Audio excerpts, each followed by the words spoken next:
You know, on just about any corner in any township across South Africa, you're going to find one. They're not just stores, they are for millions of people the local pantry, the corner phone booth, and the neighborhood's social hub. They're called Spaza shops. And while they're an absolute lifeline for their communities, their very existence, well, it's often hanging by a thread. Okay, let's get into it. Yeah, this picture right here, it really says it all, doesn't it? It's way more than just a shop. It's the beating heart of the neighborhood. And while it might look like a simple little storefront, it actually represents this huge, complex, informal economy. These shops are literally woven into the fabric of daily life. But believe me, behind that counter is a world of risk, struggle, and some pretty incredible resilience. So, what exactly is a Spaza shop? I mean, where did they come from? Well, their story is actually deeply rooted in South Africa's history, born directly out of the economic restrictions of the apartheid era. Okay, let's break it down. At its core, it's an informal convenience store. But think about what that really means. You need a loaf of bread first thing in the morning, or maybe some airtime for your phone late at night, or hey, even just a single candle when the power goes out. The Spaza shop is right there. It's on your corner. They fill a gap that the big supermarkets just can't, offering all these essential things right where people live. And we have to remember who's behind the counter. We're talking about owner-operators, family members, employees. And for so many of them, there are no formal contracts, no real social protections. And that, of course, leaves them incredibly vulnerable. And that vulnerability, well, it leads to a pretty precarious reality they have to face every single day. The daily grind for a Spaza shop worker is just this constant battle against a whole host of challenges. I mean, just look at these working conditions. They are incredibly tough. We're talking extremely long hours, often from sunrise to well after sunset. The pay, it's low, it's uncertain, and because it's all informal, you can forget about basic protections like a written contract, sick leave, or any kind of unemployment insurance. It's just not there. And then you have the constant threat to their safety. These are cash-based businesses, right? So that makes them prime targets for theft and violence. And that danger gets even worse during South Africa's frequent power cuts, what they call load shedding, which knocks out lights and alarms. On top of all that, you've got potential health risks from inconsistent food safety standards. It's a lot. And if all that wasn't enough, they're also getting squeezed by these huge economic and regulatory forces. Because they're mostly cash-based, it's really hard to get a loan to grow the business. They're facing insane competition from the big supermarket chains moving in. And to make it all worse, the local rules are often enforced so inconsistently that a shop could get fined or even shut down with almost no warning. So to really get a handle on this tension, let's zoom in on a specific case study. The battle for the Spaza shops in the Johannesburg suburb of Yeoville. This is where all those national pressures just erupted into a full-blown local conflict. So here we are, Yeoville.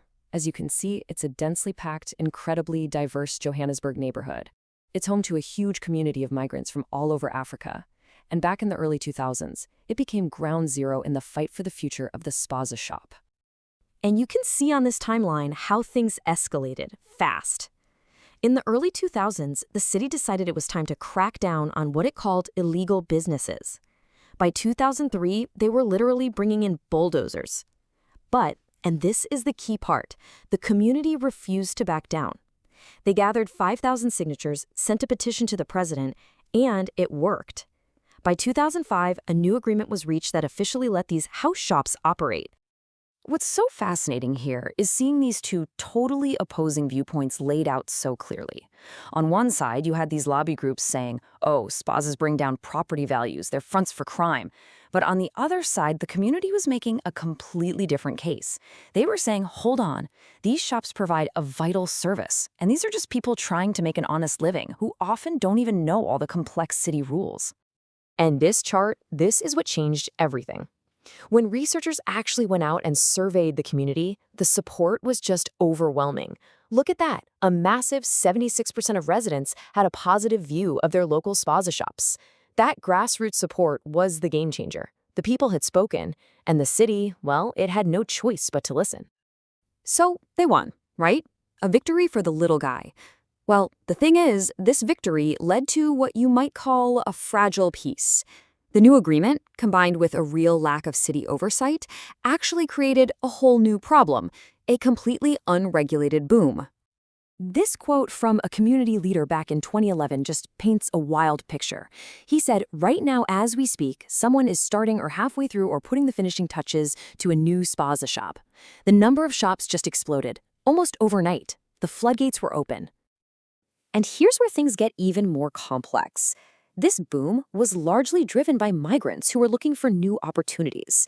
As you can see from the survey at the time, the majority of shopkeepers were from neighboring countries like Zimbabwe and Nigeria. This influx just added a whole new layer of social and economic complexity to what was going on. And all this rapid growth meant the shops themselves started to look totally different.